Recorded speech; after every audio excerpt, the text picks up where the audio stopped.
Oke, jadi di video kali ini gue akan ngebahas pengalaman gue 1 minggu bersama Samsung Galaxy S24 FE ini. Dan langsung aja ini adalah videonya. Silahkan.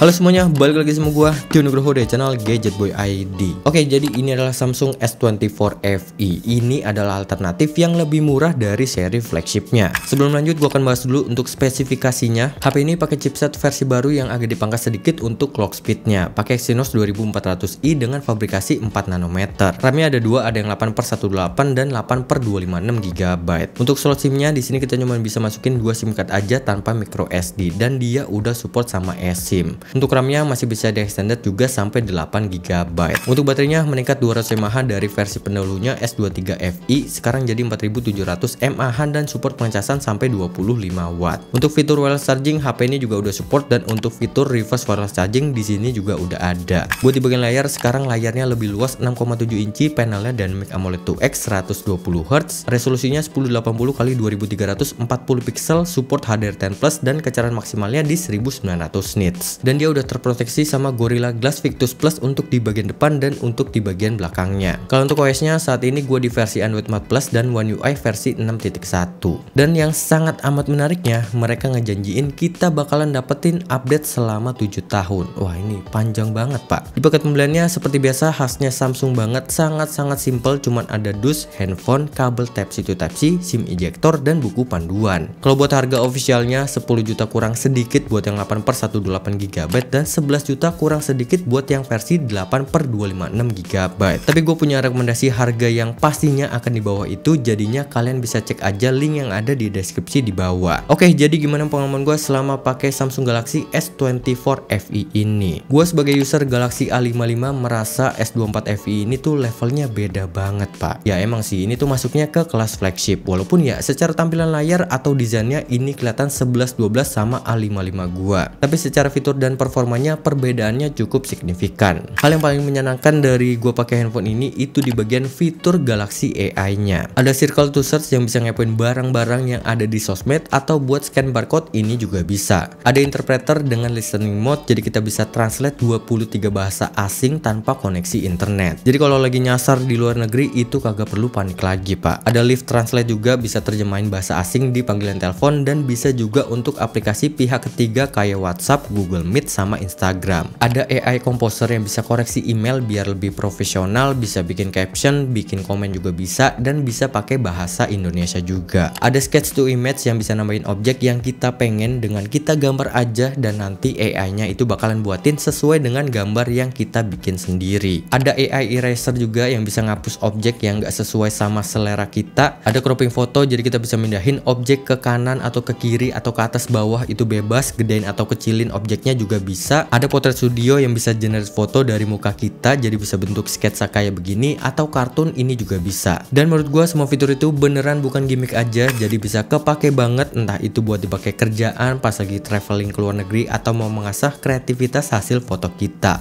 Fitur Galaxy AI ini kepake banget. Fitur keamanan kayak Samsung Knox Vault di sini juga udah ada, dan auto blocker juga masih ada. Jadi untuk keamanan bisa lebih ekstra dan bisa mencegah dari instalasi aplikasi yang berbahaya. Kalau untuk di bagian layarnya, menurut gua Samsung masih jadi yang terbaik sampai saat ini. Apalagi One UI-nya, waduh tampilannya cakep banget, dipakainya juga nggak ribet, dan detail layarnya manjain mata banget. Walaupun ya gue masih agak sebel sama bezel layar depannya yang masih cukup tebel buat di kelas harganya. Kalau untuk dipakai di bawah terik matahari langsung, HP ini juga masih kelihatan jelas. Untuk scrolling sosmed juga kerasa smooth banget, dan buat dipakai streaming film kualitas audionya tuh bagus banget. Apalagi ukuran layarnya sekarang lebih luas, jadi pas nonton film bisa lebih nyaman.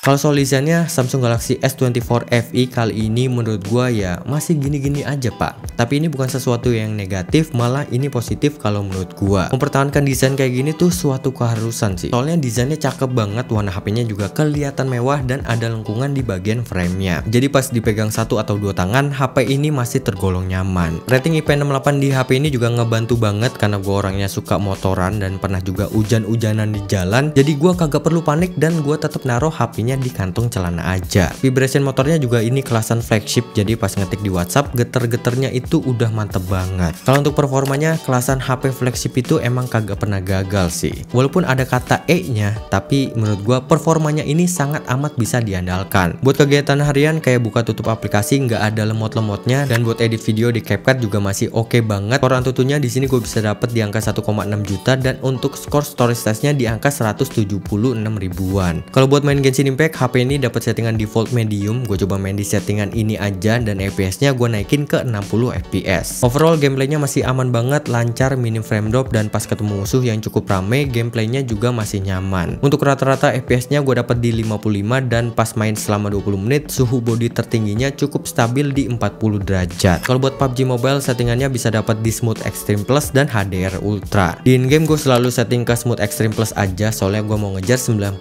FPS-nya. Overall gameplaynya ini asik, enak, nyaman, gyroskopnya juga kerasa responsif dan jarang banget gua ngerasain yang namanya frame drop. Di sini gue bisa dapat rata-rata di 78 fps, emang bukan yang terbaik tapi masih oke banget. Dan selama main 20 menit suhu body tertingginya itu masih tetap santai di 40 derajat. Kalau buat MLBB settingannya itu bisa dapat di ultra.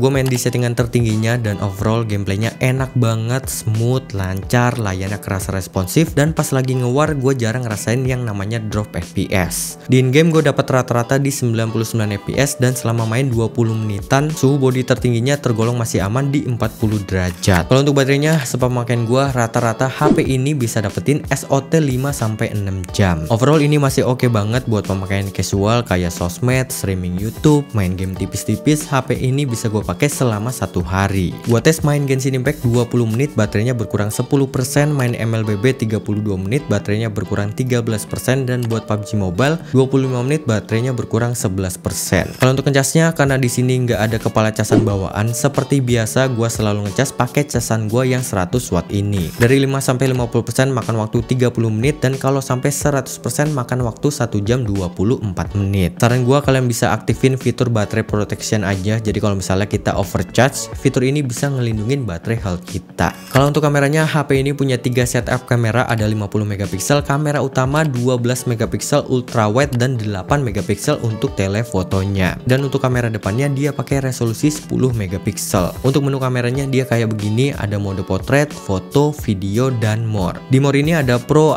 video, night, food, panorama, slow motion, hyperlapse, portrait video, dual recording, dan single take. Untuk hasil fotonya dia kurang lebih seperti ini. Untuk di kondisi cahaya yang terang, hasil foto kamera ultrawide-nya, lensa utama, sama telefotonya ini masih cakep banget. Detailnya tajam, tone warnanya juga bagus, dan image-nya juga luas, dan hasil fotonya tuh konsisten pak. Jadi nggak jomplang banget kalau dibandingkan sama kamera ultrawide utama dan telefotonya. Untuk hasil foto malam, menurut gua hasil fotonya juga masih cukup bagus, walaupun noise-nya ini masih cukup berasa banget. Jadi kalau gua pribadi lebih suka gua ganti ke night mode-nya aja,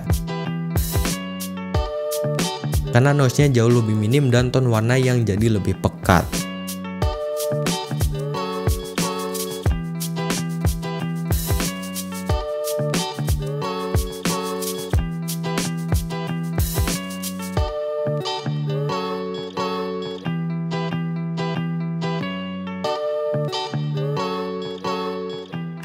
Oke, jadi ini adalah contoh perekaman dari 8K 30 fps.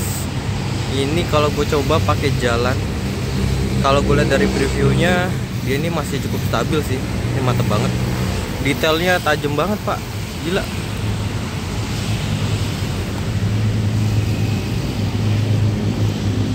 Oke, dan ini untuk perekaman Ultra HD 30 fps.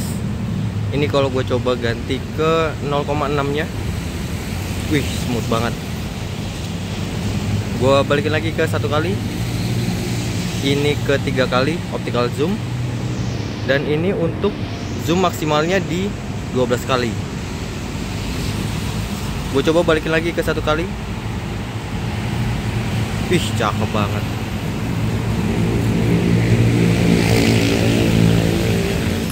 Dan kalau ini yang Full HD 30 fps, ini kalau gue coba pakai jalan stabil banget, parah sih ini.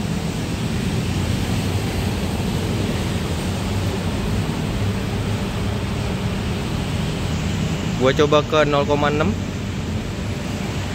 gue coba ke 1 kali, 3 kali, dan gue coba zoom sampai 12 kali. Masih oke sih detailnya.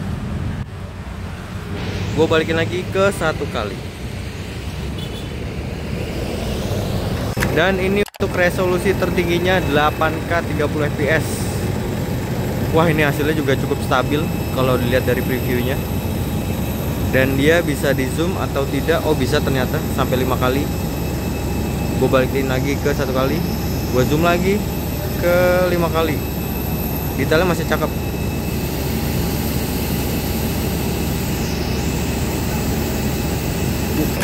Oke, ini adalah contoh rekaman dari Ultra HD 30 fps di kondisi malam hari. Hasilnya sih bagus ya. Ini juga bisa ganti ke lensa ultra wide kayak gini. Gue balik lagi ke 1 kali dan gue zoom lagi ke 3 kali. Gila, ini cakep banget pak, anjir. Ini kelas flagship emang bagus sih.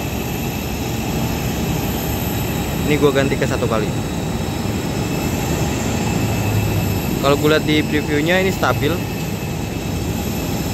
detail juga, wah parah, mantep banget. Dan kalau ini yang Full HD 30 fps, hasilnya juga cakep pak. Ini juga bisa kita ganti ke lensa ultrawide nya 0,6, smooth banget. Balik 1 kali, gua zoom lagi ke 3 kali, gue balikin ke 0,6.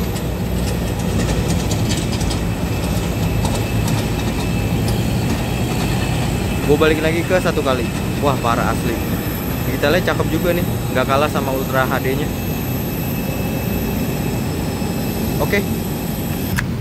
Dan ini untuk rekaman kamera depannya, dia agak harus dijauhin sedikit karena agak ke crop. Jadi kelihatannya masih deket banget. Kayak gini hasilnya cukup stabil sih, mantap. Dan ini yang Full HD 30 fps, hasilnya seperti ini. Sama kayak Ultra HD nya, ini juga masih cukup bagus. Detailnya juga masih cukup tajam. Dynamic range nya juga masih oke.